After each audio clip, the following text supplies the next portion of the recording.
Imagino que es un poquito más claro y visual lo que han visto. Se puede interpretar mejor la explicación.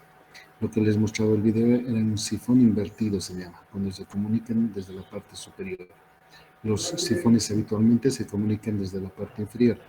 Y en el caso nuestro, de los civiles, hay ocasiones en las cuales se tiene que utilizar. Permítame, voy a hacer un croquis y ya queda.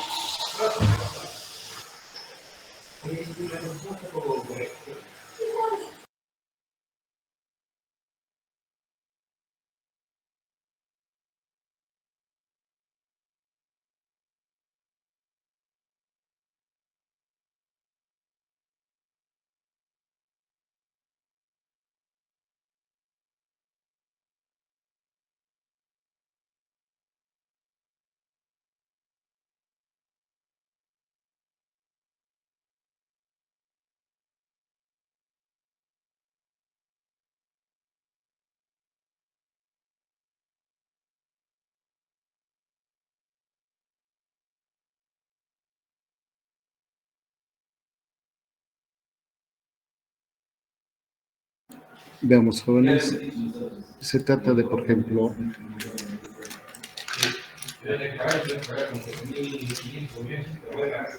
así, más o menos. Miren, un reservorio.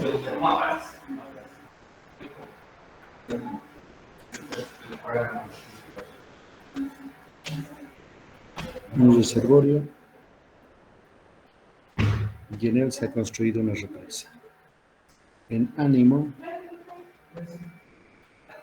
de embalsar el agua para la época de escasez.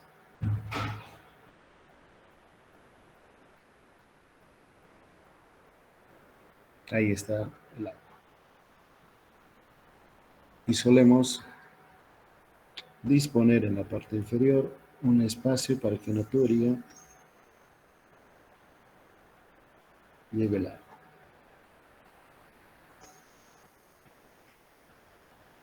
Y en el extremo, una válvula. Algunas veces, porque así lo consideran conveniente, se suele perforar esta tubería y se le coloca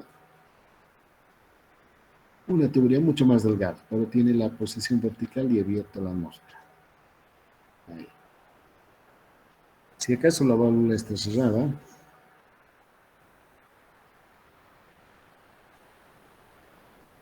ninguno de ustedes debe dudar de que el nivel al cual se va a levantar el agua acá va a ser justamente ese. Vamos a agrandar.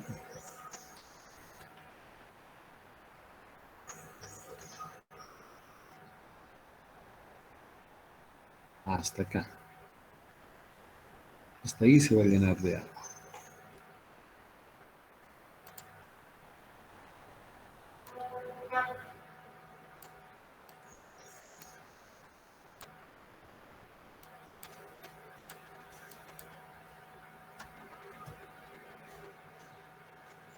Así. Pero si se abre, como han visto allá, si digamos se abre, abierta, entonces va a haber una declinación de ese nivel. Digamos hasta ahí.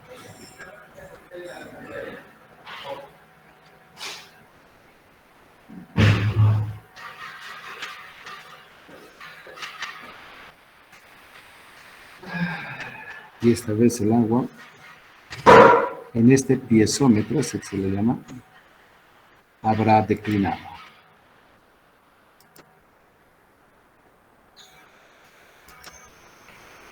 Esta vez el nivel será este. Nivel abierto.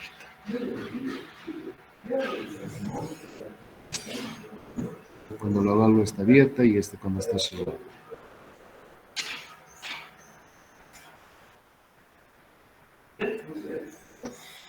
Este es el caso de vasos comunicantes.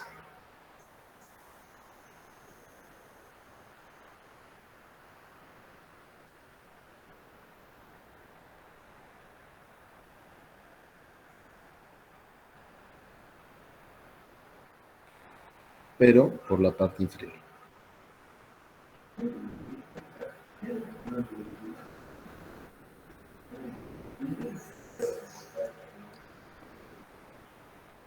Sin embargo, hay algunas ocasiones en las cuales o no se tienen que hacer obras de majestuosidad, sino que tienen que ser más económicas y se puede pensar en otra opción, por ejemplo esta.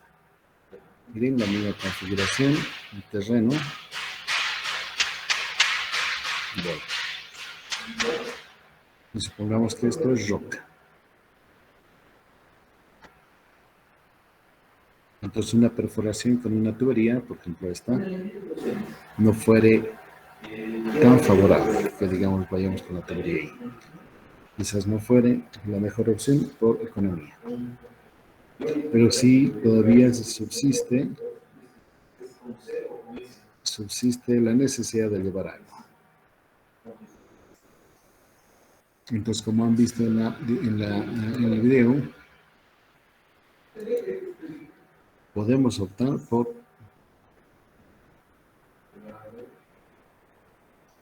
un sifón. Un sifón que viene por acá.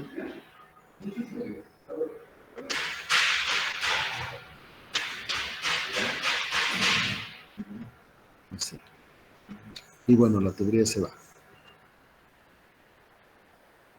Entonces, alguien tendría que succionar de este lado derecho a fin de crear vacío y el agua comience a salir. La tubería es de media pulgada, quizás alguien podría hacerlo. Si es de 1 pulgada, costaría mucho más el succionar. Imagínense que esto tenga unos 40, 50 metros de longitud. Quizás sus pulmones no le dieran.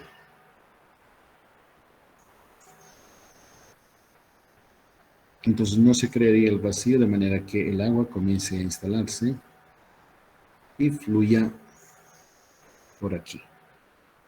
No habría fuerza para que ascienda. Entonces la gente es ingeniosa y ha optado por esta técnica. Digamos aquí, abrirle un boquete y conectarle a una tubería y un reservorio que contiene agua.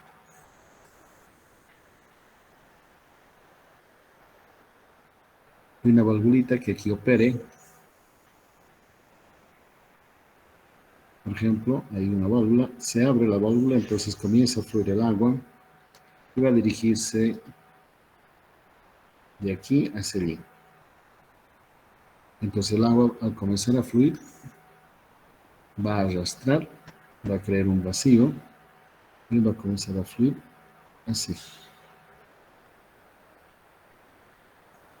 Esto va a llenar y va a establecer su flujo. Entonces al fluir va a arrastrar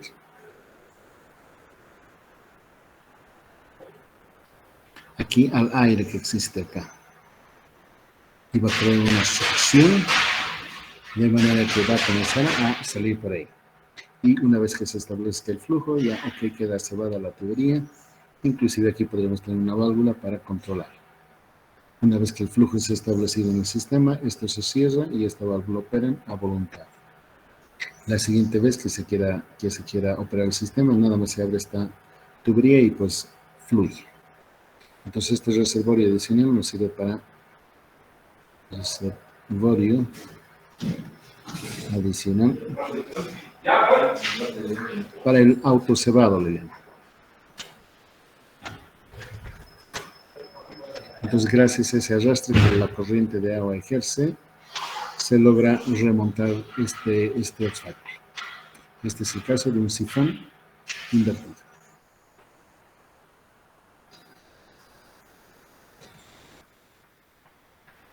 Allí por la cordillera alguna vez hemos empleado esto, por eso les cuento lo que ven. Ok, comentarios de estos jóvenes.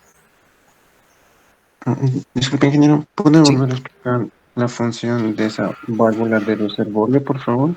con todo gusto. Ya, lo gozaremos.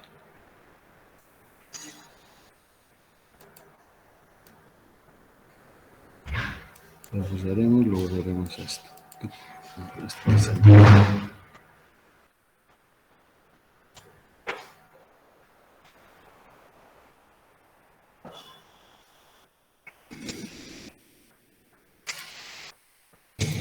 pequeñito tal vez.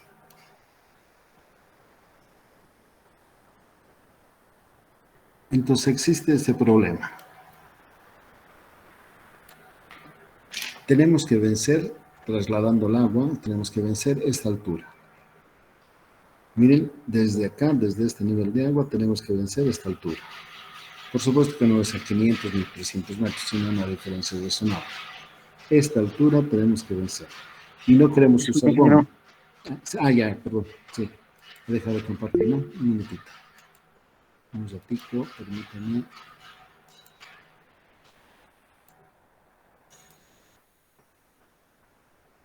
Ok, ahora sí se ve, ¿verdad? Sí, Ya, ok. Una opción que siempre está ahí es tener una bomba. Una bomba apoyada, una tubería así sumergida en el agua y ella pues traslada el agua donde tiene que ser. Aquí está la bomba, sus impulsores, etcétera. Entonces bien, nosotros, como va a ser este curso, seríamos capaces de seleccionar la mejor bomba para satisfacer el caudal que requiere la población allá abajo. Lo malo, que hay que pagar por la bomba, hay que pagar por el consumo eléctrico. Vamos a tener que tener una línea eléctrica, el postaje hasta allí, es decir, cuesta. Sin embargo, aprovechando esto lo que les mostraba, podríamos optar por esta solución. Mientras esta diferencia no sea muy grande, podemos tender una tubería, una flexible, una de PVC, que se acomode al relieve topográfico y la montamos de la forma que les digo. Podríamos emplear todo lo que la señorita que hemos visto en el video nos ha explicado. Lo único, en este caso malo, es que necesitaríamos que uno de ustedes ejerza gran succión. Esta es su nariz, por ejemplo, sus ojos. Succione por acá de manera que cree un vacío aquí dentro. En esta zona queremos que la presión sea menor que la atmosférica. Porque si aquí es menor la presión y aquí está actuando la atmosférica, entonces acá hay mayor presión, aquí menor presión, entonces se va a instalar el flujo. ¿Recuerden? La masa, el transporte de masa, el calor, etcétera, va de un punto de alto nivel de energía a uno de menor. Entonces aquí es menor presión, entonces se va a establecer el flujo y todo bien.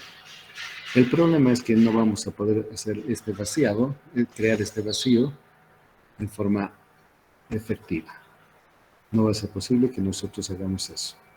Entonces una forma, podría usarse una bomba, pero una forma económica y a bajísimo costo es esta que les mostraba. Les decía, en un lugar un poquito más alto colocamos un reservorio. De ese reservorio, una tubería, una manguera y digamos la conectamos así. Ahí. De manera que el agua no se venga a este lado, no se venga a la izquierda. Y una válvula para regular, abrir y cerrar cuando nos convenga. Este reservorio le llenamos de agua.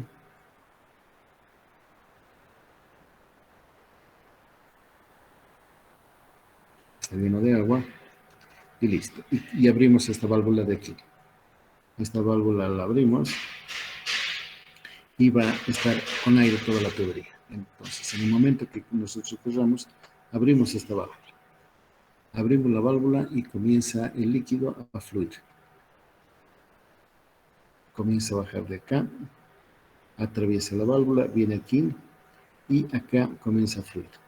Entonces, más o menos se va a formar una cosa así. Se va a llenar con agua. Un poquito al principio, después va a crecer y se va a ir así. Entonces, imagínense, esta agua está animada de una velocidad, ahí me lo han dicho. Está animada de una velocidad. Y en ese movimiento, por la inercia del movimiento, va a arrastrar a las demás partículas de agua, pero también a las partículas de aire que aquí hay. Acá hay aire. Entonces, este movimiento, y como sigue bajando, succiona, crea una succión al interior del tubo. Este vacío, a ver, mi presión, va a hacer que desde acá va a comenzar también a venir flujo. Va a venir el agua, va a comenzar a subir. Entonces, aquí hay agua que quizás tenga, permítanme, voy a poner en otro color, que al principio seguramente va a ser así, una cosita delgada y después se va, ay, perdón, me estoy equivocando. El otro lado, ahí a ver, voy a preguntar al profesor. No, se van a tener que poner cualquier cosa. ¿Están usando? Última falta.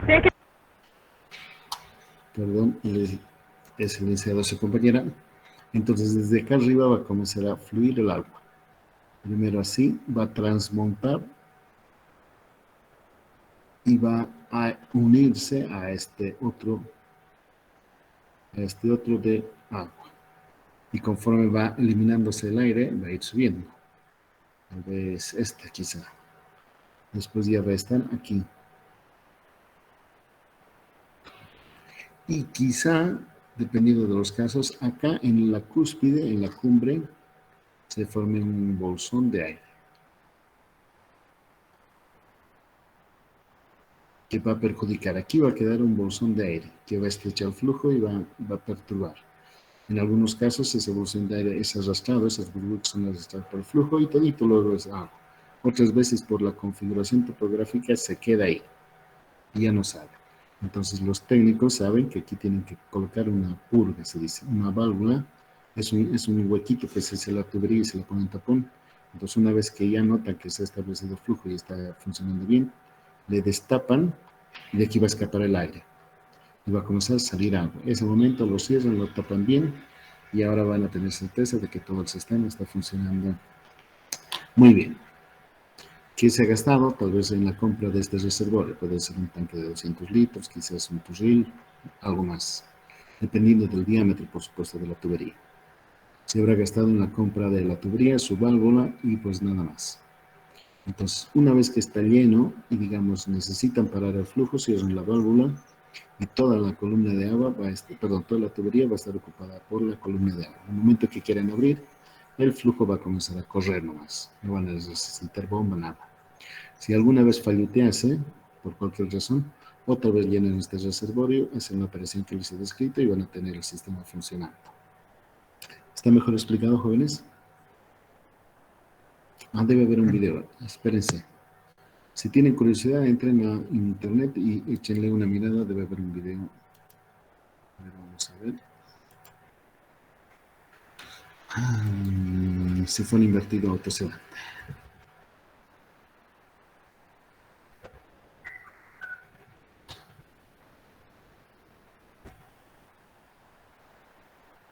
Como que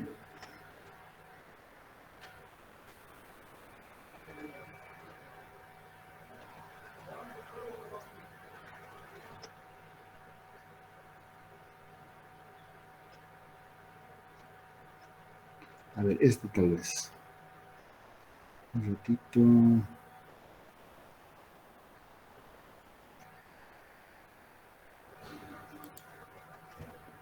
minutito de me voy a mirar.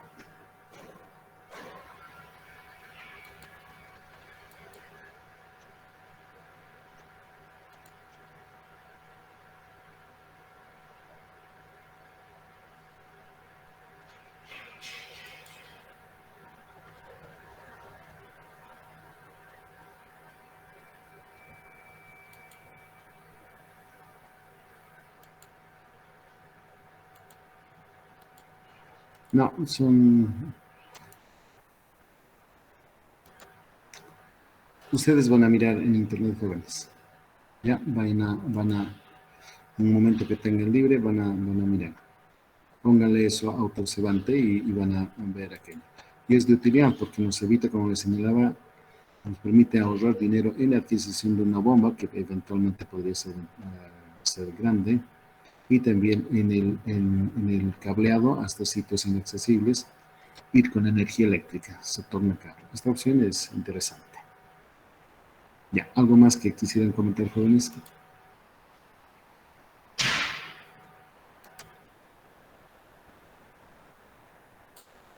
Ingeniero, Sí, adelante.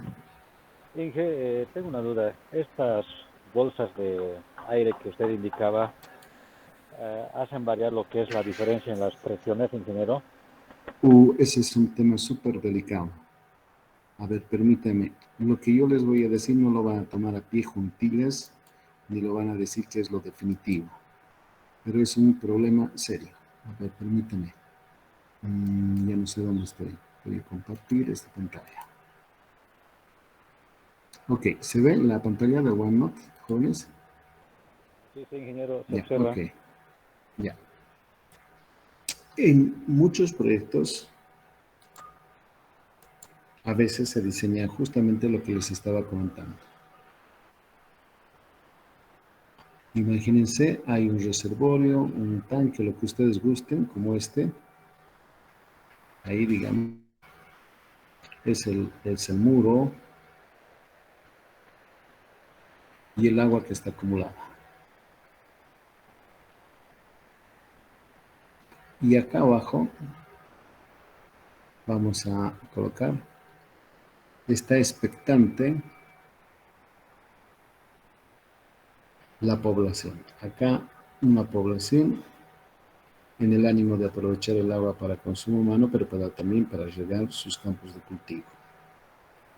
Y ellos han gestionado, han trabajado para que tengan derecho a un cierto uso del agua de esta represa.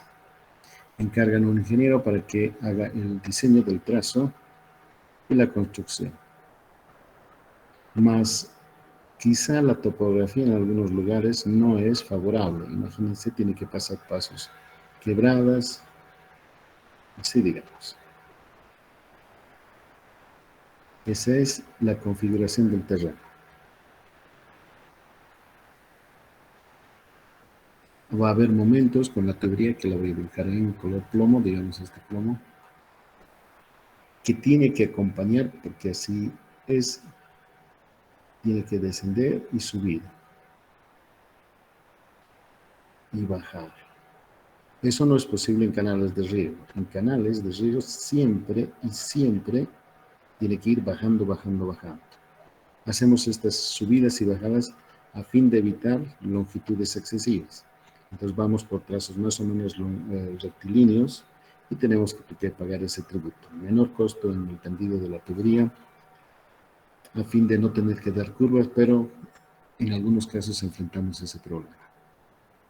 Entonces, cuando uno termina de construir la tubería está con aire. Nada más tiene aire. Aquí le vamos a poner una válvula, le ponemos en otro color. Imaginemos que acá los técnicos han previsto y han colocado una válvula. En el momento de la inauguración, cuando ya están las churros ahí habilitadas y los platitos esperando, sueltan, abren la válvula y el agua de la represa comienza a bajar. Pero no baja a tubo lleno. Voy a volver a colocar la tubería, voy a exagerar. Estoy exagerando el dibujo. Esta es la tubería, la otra pared. Entonces el agua, al principio, al menos en las condiciones iniciales, baja así. Sale así, se acelera, se adelgaza y sube. No ocupa toda la sección, sino que hace así. Después, cuando comienza a fluir más, va ocupando un poco más de espacio, así quizá. Y si todo va bien, pues al final de todo el problema, toda la sección es llenada por agua. Todita la sección se llena con agua. Y por la válvula sale un súper chorro que alegra a todos. Más en algunas condiciones no funciona así. Sino que cuando el agua llega, sale por la válvula, sale como un chorrito. Sale como un chorrito. Y los campesinos, que siempre son muy despiertos, dicen: ingeniero, creo que no es el caudal que nos ha prometido. Toman un balde, un cronómetro y calculan en el volumen y el tiempo, calculan el caudal y sale un valor. Y lo cotejan contra el caudal de diseño. Diga, perdón, un segundo.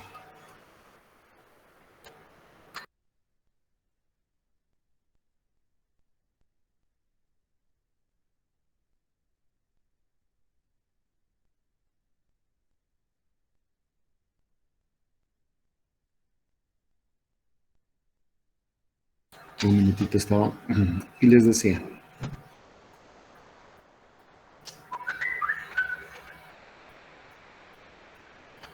¿dónde está mi presentación? Aquí estamos. Les decía, entonces cotejan y este caudal resulta mucho menor que el caudal de diseño. Y cuando se revisa la memoria de cálculo del ingeniero que ha hecho el proyecto, se revisa su memoria de cálculo, todo está bien. Alturas, geometría, todo, diámetro, todo está ok. No se ha equivocado en nada. Lo único que hay que revisar son sus hipótesis de partida. Solemos nosotros diseñar suponiendo justamente que la sección está completamente llena de agua. Pero en los momentos de arranque eso no ocurre, sino que más bien es un flujo bifásico.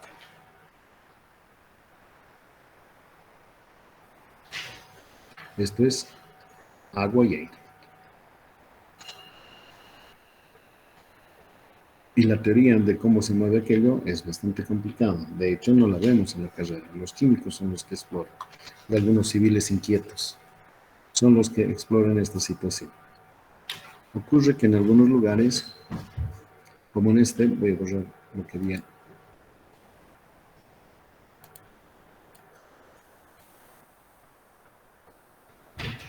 En estos sitios se acumula el agua, digo el aire, miren, el agua fluye y en algunos lugares como este y este se forman esos bolsones. Que la corriente de agua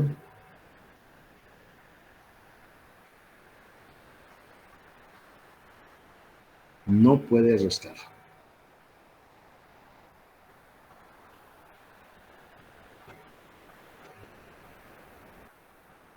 ¿Por qué? Uno es porque la presión no es suficiente, la configuración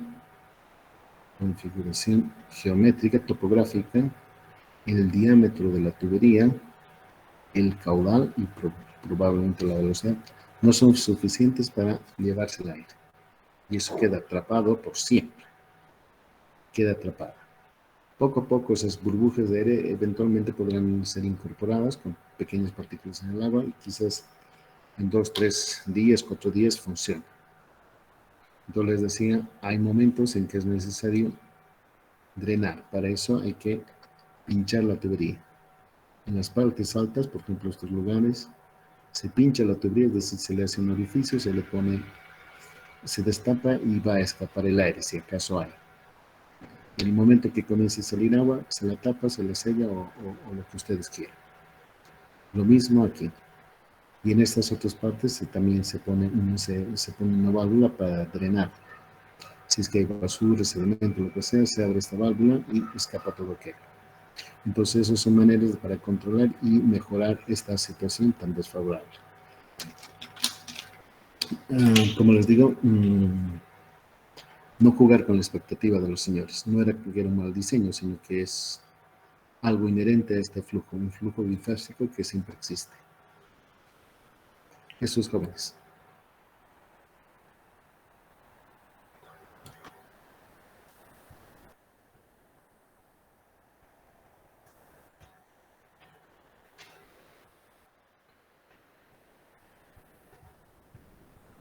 ¿Más comentarios?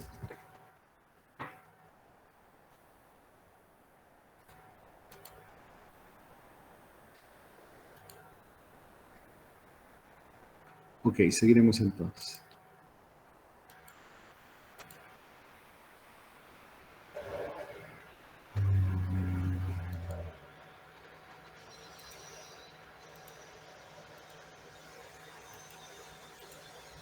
Ok. Entonces ahora vamos viendo esto y ahora pasamos a lo siguiente.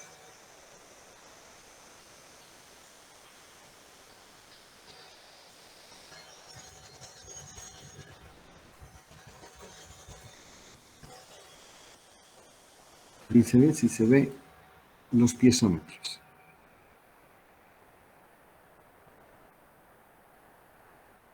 Alguien me avísame si se ve la presentación Sí, nueva. se logra ver. Ya, ok. Vamos, entonces, estos dispositivos tienen la misión justamente de medir, miren, es metros. Tienen el propósito de medir la presión. Y tienen diferentes formas. Una que les estoy mostrando es probablemente la más familiar. Imagínense aquí en el redondito donde está la letra A, es un recipiente. Un recipiente que contiene un fluido y que ese fluido está a una determinada presión. Podría ser la llanta, por ejemplo, de un vehículo. Y nuestra intención es medir esa presión. Entonces le solemos adosar, perforar, acomodar un tubito de vidrio como este que aquí estamos viendo. La particularidad es que este tubo va a estar abierto a la atmósfera. Y podemos dejar ya sea que el fluido mismo que contiene este tanque, este recipiente, fluya a través del tubo de vidrio o u otro líquido que nosotros podamos colocar y vamos a observar un desbalance. Aquí les voy a mostrar. ¿Ven el puntero rojo que aparece en la figura? Es uno que estoy girando. No, ¿No se ve? Ya. Entonces, a ver. Así.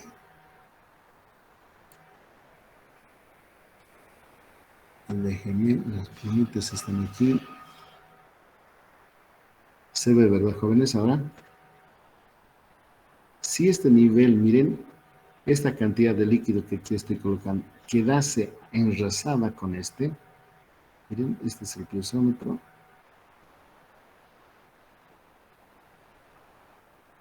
Si quedase al mismo nivel, eso nos indicaría que la presión acá atmosférica iguala a la presión de aquí.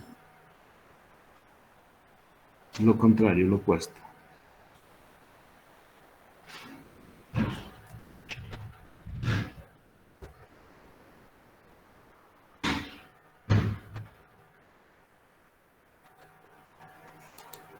Si más bien el nivel quedara aquí abajo, el nivel de aquí, querría decir que la presión atmosférica que está acá abajo es más grande que la presión en A. Entonces, como consecuencia de esto, es, dependiendo dónde se sitúe este nivel, por ejemplo aquí arriba, justo en la misma línea horizontal o por debajo, uno tiene noticia de cuánta presión aquí hay. Entonces el desplazamiento mucho hacia arriba significa más presión. Desplazamiento hacia abajo quiere decir que más bien la presión que reina acá en el recipiente es menor que la exterior. Entonces esa es una medida. Ese razonamiento lógico lo podemos formalizar recordando las cosas que vimos en la pasada clase. Decíamos, aquí está, una medida de la presión en el punto A, aquí, es la altura H. Si H es 0, quiere decir que A está igual a la atmosférica, porque el tubito está abierto a la atmósfera. Si, por ejemplo, es positiva, H es mayor que 0, entonces quiere decir que la presión en A es mayor. Y, por supuesto, si es hacia abajo, está hacia abajo, quiere decir que es menor. Entonces, conforme el principio que habíamos visto la pasada clase, nosotros vamos a dejar pasar una línea horizontal. Bien, esta es una horizontal. Y tiene que ser horizontal porque, ¿saben? Hemos visto, mientras estemos en el campo gravitatorio de la Tierra, una línea horizontal es una línea equipotencial o un plano equipotencial. Y lo que se decía de él es que todos los puntos que yazcan sobre la línea, sobre el plano, tienen la misma presión, mientras el líquido está en reposo. Una línea horizontal, en una línea horizontal, todos los puntos tienen la misma presión. Entonces, si miramos eso, vamos a poder decir, como todos los puntos que en esta horizontal están sujetos a la misma presión, yo podría decir, la presión en A, como estoy colocando aquí, bien, la presión en A tiene que ser la misma presión acá, acá, aquí, aquí y en todos los puntos. Y uno en particular me interesa, justo es este punto.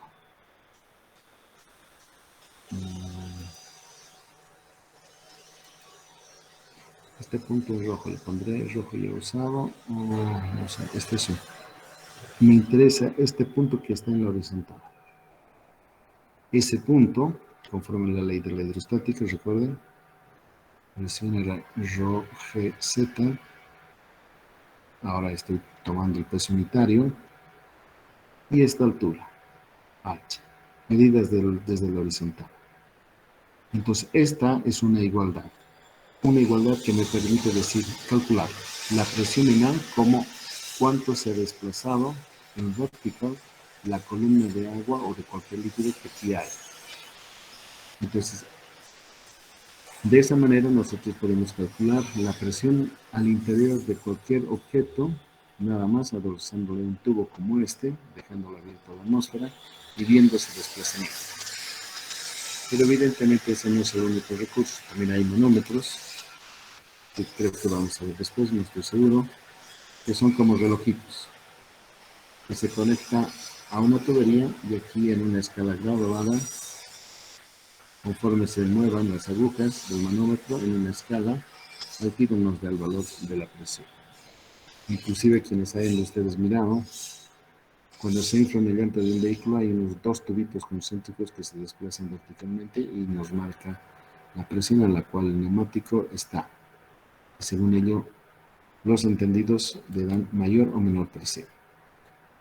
Ok, entonces de esto que aquí les presento no es novedoso, pero lo importante es, si queremos averiguar la presión en algún recipiente, lo que tenemos que hacer es dejar pasar un plano horizontal. Y sobre ese plano horizontal identificamos los puntos que nos sean de interés. Y hemos de saber que cualquiera de esos puntos en el plano tienen la misma presión. Este es el mensaje. Y esto sirve como metodología para resolver los problemas. Dejar pasar un plano astutamente, estratégicamente, en los sitios de interés. Y luego aplicamos eso. Cualquier punto en el plano tiene la misma presión. Seguimos con piezontes. Por ejemplo, este es un caso un poco más complicado. Dice, esta es una campana de aire que parcialmente está llena de aceite. Miren este aceite en color oscuro. Y otra parte, en la parte superior, aire. Pero este aire no está abierto a la atmósfera, sino que está cerrado, por eso en una campana. Imagínense que le han insuflado presión. Le han insuflado presión con una máquina, por ejemplo, podemos colocar acá una compresora. Una compresora. Se conecta a la compresora, comienza a trabajar y aquí va expandiendo y desplazando al fluido hacia abajo. Se va incrementando el volumen y el aceite va a comenzar a bajar hasta que va a alcanzar un equilibrio, seguramente con la capacidad que tenga la compresora. Entonces ahí hay un aire que está a presión. La medida de esa presión la conocemos en virtud a este relojito. El reloj nos marca la presión a la cual el aire está. Y para conocer la presión total en el sistema, miren, aprovechamos este tubo que tiene la campana y le llenamos con un líquido más denso, porque seguramente la presión es grande. Un líquido de mayor densidad, que en este caso es este fluido. No es agua. Y luego, en ánimo de averiguar la presión a la que acá adentro está el sistema, dejamos pasar, como les había dicho, un plano. un plano horizontal. Ahí. Y es un buen punto en el interfaz. Miren, este es el aceite y este es el otro líquido, el mercurio. En este interfaz justo es un punto estratégico, pero no tiene que ser necesariamente él. Podemos hacerlo aquí. Podemos hacerlo acá también. Nada más que vamos a tener que hacer un poquito de álgebra adicional, pero el resultado va a ser el mismo. No se olviden, la presión no depende para nada, no depende de dónde nosotros vayamos a elegir colocar el sistema de referencia. Ok, en este caso, porque es más sencillo, se coloca ahí un plano que pase por el punto 1 y por el 2, un horizontal. Y partimos de eso que aquí ustedes están viendo. La presión en 1 ha de ser igual a la presión en 2. Ha de ser igual porque pertenecen al plano horizontal y porque el líquido está en reposo. Si estuviera en movimiento, tengan certeza de que esto no es cierto. Ok, entonces comenzamos a calcular lo que es la presión en 1 y luego lo que es la presión 2 y lo igualamos. La presión en el punto 1. La presión en el punto 1, miren, está dada por lo siguiente. Si le metemos más aire del compresor, esta bolsa de aire se va a expandir y este líquido azul va a subir por el brazo.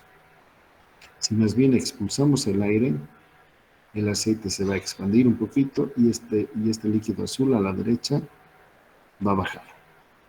Esto quiere decir que va a haber más presión desde la atmósfera hacia esto.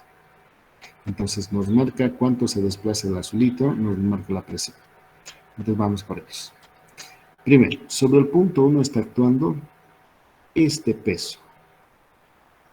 Es el peso de la columna ploma, más el peso de esta columna, desde aquí hasta aquí, más la presión del aire. Entonces aquí tenemos la presión del aire.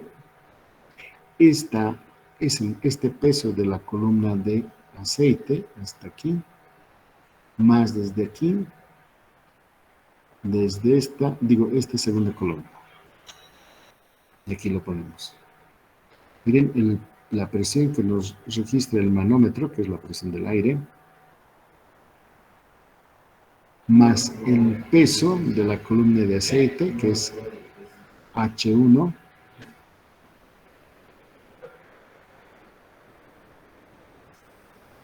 y luego H2, este pedacito. Y miren, podríamos factorizar el peso unitario del aceite y veríamos que es la suma de H1 y H2. Si lo vemos así claro, entonces directamente podríamos hacer peso unitario del aceite multiplicado por la columna total. Y conforme a lo que nos dice la ley de la hidrostática, debiera ser igual o debería estar en equilibrio con el peso unitario de este líquido diferente multiplicado por desde el plano de interés hasta donde se abre el líquido a la atmósfera, H3. ¿Ya? Y no hay nada más que hacer, jóvenes. En algunos problemas dirían averiguo en cuanto a la densidad del aceite o hasta dónde se levanta en la columna de agua o qué tal si la presión manométrica del aire es tanto. Hay que despejar alguna de ellas. Pero el planteamiento de los problemas es lo importante. Les recalco, dejamos pasar un plano horizontal por un sitio estratégico para facilitar, nada más. Luego utilizamos ese principio de que todas las presiones, todos los puntos tienen igual presión en un plano horizontal y luego ir determinando cada uno de sus componentes de los sumandos. Y nada más.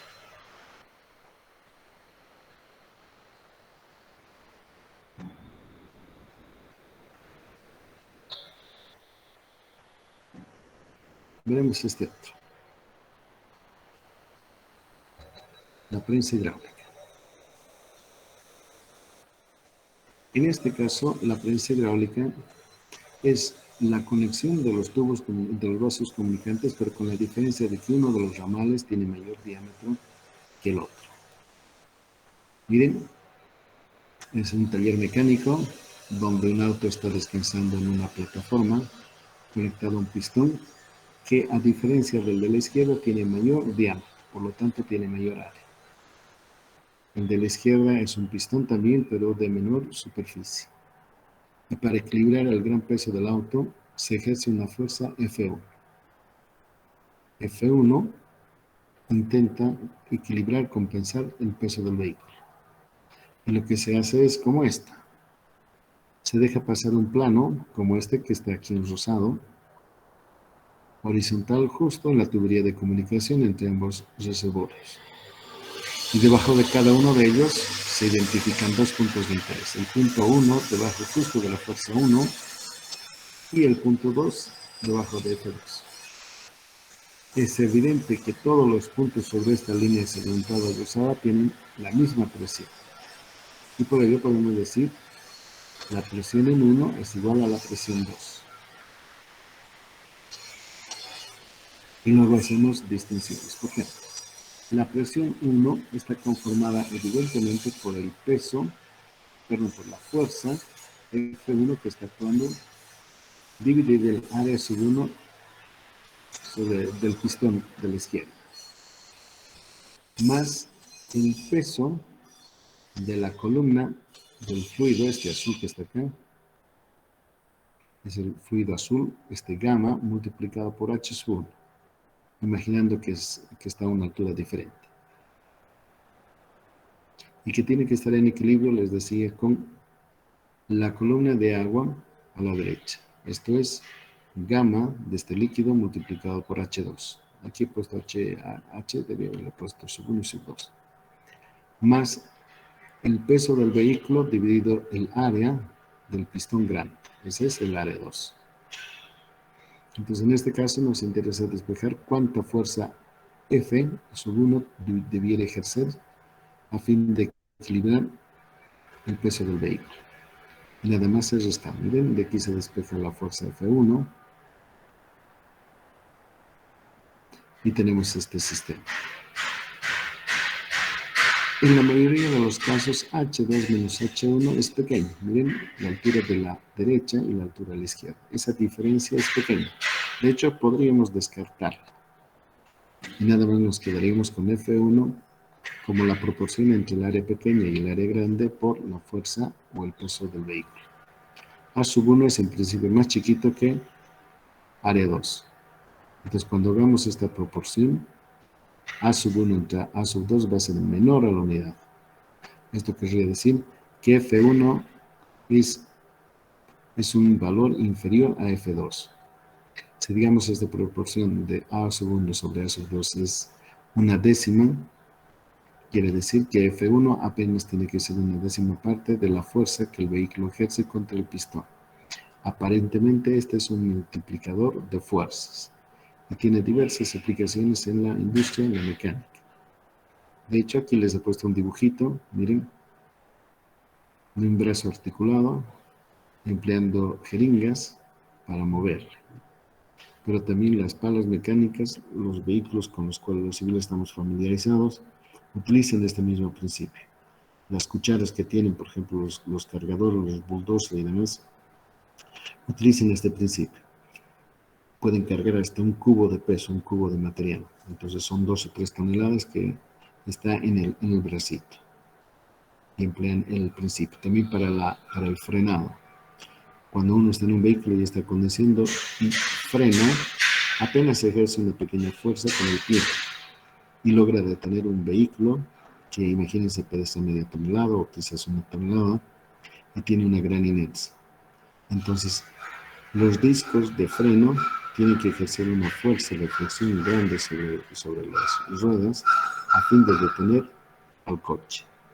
Y nada más nosotros sentimos una pequeña presión en el pie. Entonces hay aplicaciones diversas de esto. Quizás hay algo en esta, déjeme ver.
Una gata también funciona así, jóvenes, para levantar los vehículos.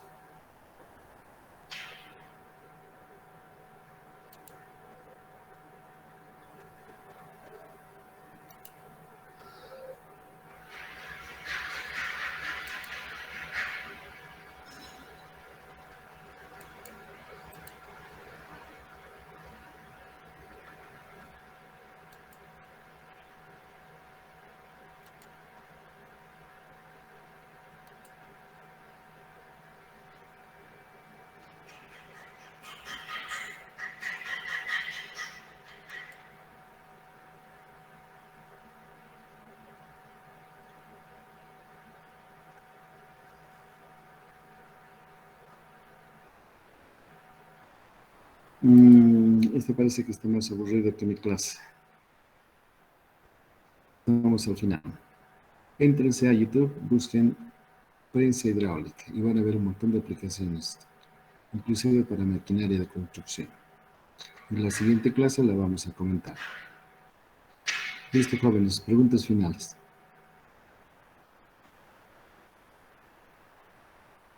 Yaelia, preguntas. Luz Clara. René Junior. Todo claro, Inge. Ya. Claro, Inge.